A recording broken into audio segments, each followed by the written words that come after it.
এইভাবে মনে হচ্ছে মনে গেলে আমার লিখতে একদম তবে ক্যামেরাটা দেখতে না ছাড়লে আর ঠিক হয়ে যাবে।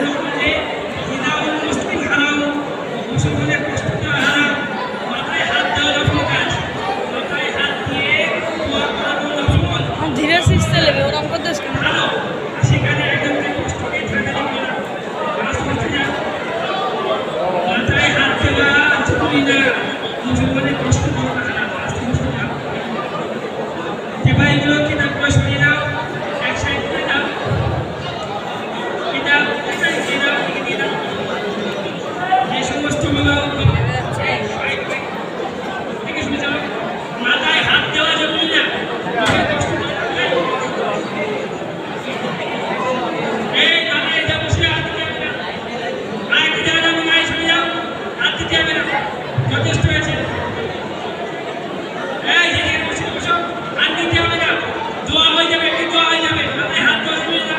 ভেঙে পড়ে যাচ্ছে কি ভেঙে বলবো স্টেজ এক সাইড লেবে গিয়ে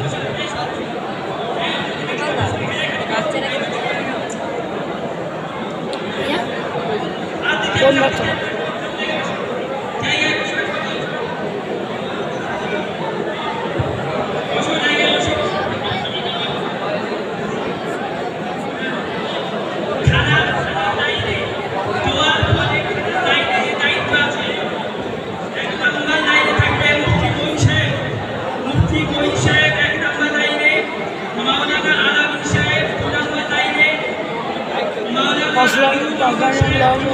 नंबर ये हल से हसन से 5 नंबर लाइन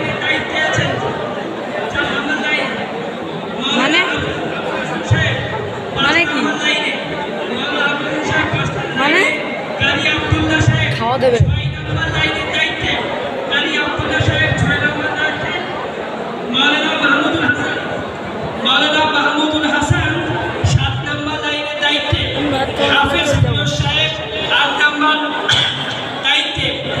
হাফেজ প্রিয় সাহেব 8 নম্বরের দায়িত্বে হাফেজ আব্দুল আজিম সাহেব 9 নম্বর লাইনে খাওয়ানোর দায়িত্বে হাফেজ আনিস সাহেব 10 নম্বর লাইনের খাওয়ার দায়িত্বে হাফেজ আনিস সাহেব 10 নম্বর লাইনের দায়িত্বে হাফেজ নুরুদ্দিন সাহেব 11 নম্বর লাইনের দায়িত্বে হাফেজ নুরুদ্দিন সাহেব 12 নম্বর লাইনের দায়িত্বে হাফেজ জুলফিকার সাহেব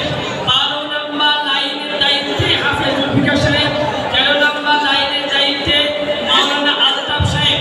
মনে রাখবেন লাইনগুলো যে যার দায়িত্ব নিয়ে লাইনে পৌঁছে যাবে এবং সংশ্লিষ্ট ছাত্রদের নিয়ে আমাদের আগত মেহমানদের খাইয়ে দেওয়া হবে ইনশাআল্লাহ। প্রথমে না এই ওই পিছনে যাও, একটু পিছনে যাও, পিছনে যাও, পিছনে বসে যাও, যাদের আমি লাইনের নাম বললাম লাইন আপনারা প্রস্তুত থাকবে। আমাদের আজান হবে, আজান হওয়ার পরে প্রথমে জামাত হবে, 10 মিনিট সময় দেওয়া হবে।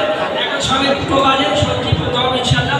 তারপর ওই জায়গায় বসে যাবেন ইনশাআল্লাহ। খাওয়ার ব্যবস্থা আছে, যাদের নাম বলেছি তারা আল্লাহ তাআলা সুষ্ঠুভাবে হযরত মুফতি সাহেব দারুল মাধ্যমে আজ তোমার এই শেষ পাঠ দান করতে পেরেছেন।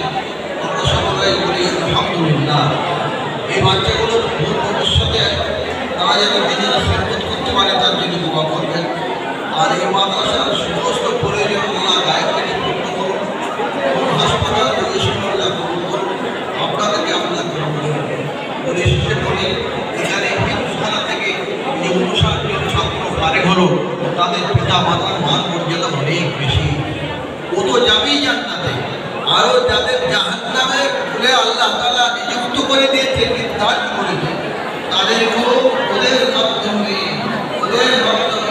10 জন ব্যক্তিকে জাহান্নাম থেকে জান্নাতে নিয়ে যাবে। সুবহানাল্লাহ। তাদের আজ প্রতিদিন পাগড়ি বাঁধাই তাদের মাথা, তাদের মা বাবের সৌভাগ্য এবং তাদেরকে আল্লাহ তাআলা এই মর্যাদা দান করবেন বলে এই মাদ্রাসা আসা তাদের তৌফিক দিবেন। ঠিক তেমনিভাবে আলেমদের ক্ষেত্রেও তাই। আলেমরা যদি